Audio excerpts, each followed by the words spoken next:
Hey, welcome to the video! We're gonna have some fun today. So all of us have traditions in our lives in one form or another. And that's pretty universal. Every country and culture practices some sort of tradition.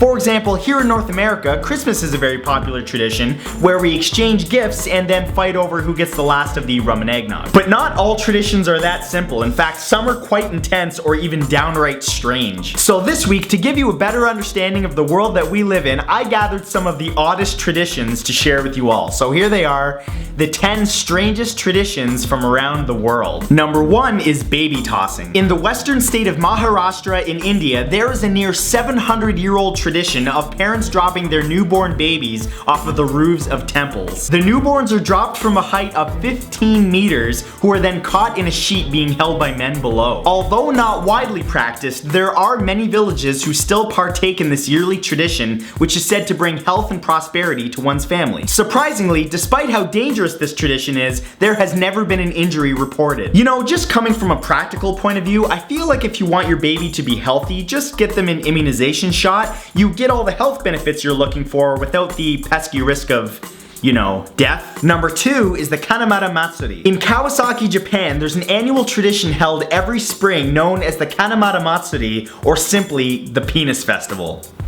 Sure, why not? The central theme of the event is, you guessed it, the penis, which is reflected in illustrations, decorations, and even carved vegetables and candy. A giant wooden phallus is hoisted into the air and carried across town, which is said to bring prosperity to businesses and married couples, as well as divine protection from STDs. In fact, it's become a major tourist attraction, with much of the money going towards HIV research. See, this is the type of festival where you're going to want to be aware of the type of food you're consuming while there. For example, I wouldn't recommend eating a banana. There's too much risk of making eye contact with someone while you're eating it.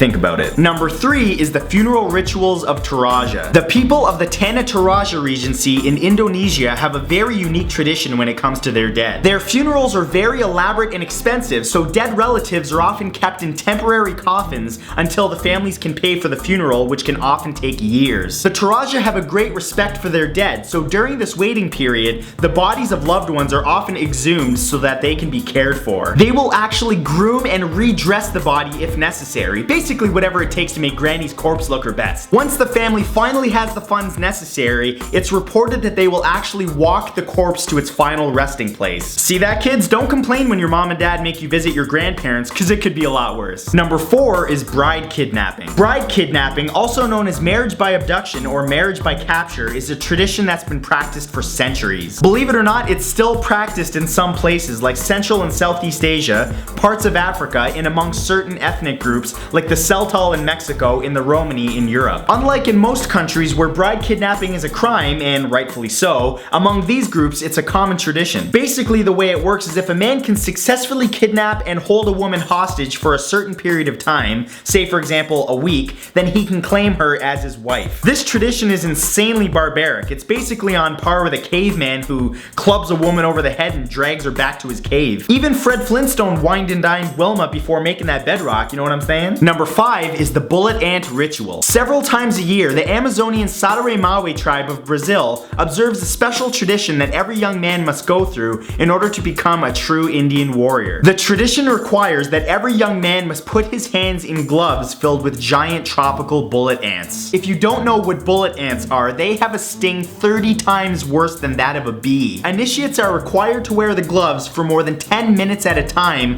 while the ants inject them with a neurotoxic venom. Oh, and they're required to do it 20 times. Last time I got stung by a bee, I cried like a little girl, so excuse me while I do not go to the Amazon. Number 6 is Yanomami Ash Eating. The Yanomami tribe of Venezuela and Brazil has a tradition that leaves a bad taste in the mouth, pun intended. The tribe forbids the preservation or burial of their dead, so those who die are cremated. The odd part is the ashes, which often include crushed bones, are distributed to the family and eaten by all.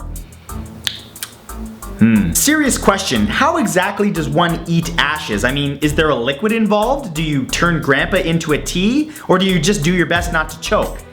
We're all wondering it. Number 7 is carrying the bride over coals. China has one of the oldest cultures in the world with countless traditions that have been passed down through the generations. An odd tradition that some still observe to this day is that after a wedding, a groom must carry his new bride over burning hot coals when entering their home for the first time. Those who practice this believe it will ensure an easy and successful labor when she becomes pregnant. This seems like a very nice gesture and one that I'm sure that brides really appreciate. But if you're looking for luck, why not just give her one of the many other things that they consider lucky, like a lucky cat or a money tree? It seems kind of unnecessary to southern fry your feet for the same effect. Number 8 is blackening the bride and groom. In Scotland, they have a tradition for weddings that's pretty crazy. Unlike here in North America, where we have the popular tradition of throwing rice at the bride and groom after the wedding, the Scottish douse the bride and groom the day before the wedding with soot, flour, and feathers in a tradition that they call blackening. It's supposed to prepare the couple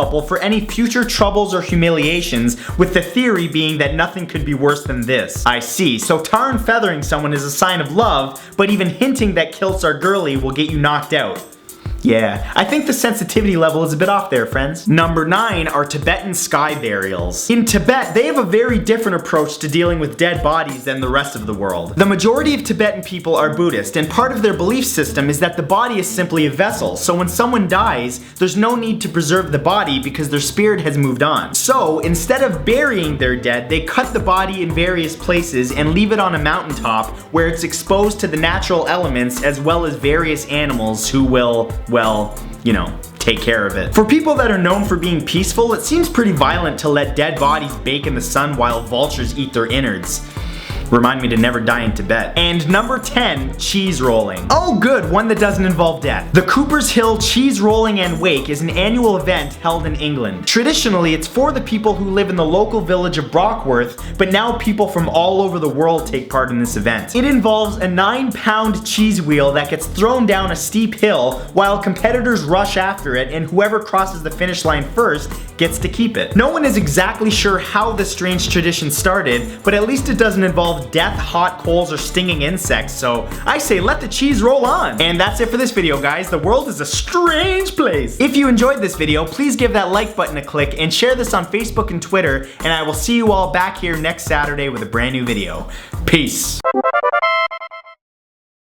Ooh, the outro screen, dig it! Thanks for watching my new video. If you'd like to see future videos from me, remember to click the big red subscribe button below to subscribe to my channel. I release a new video every Saturday.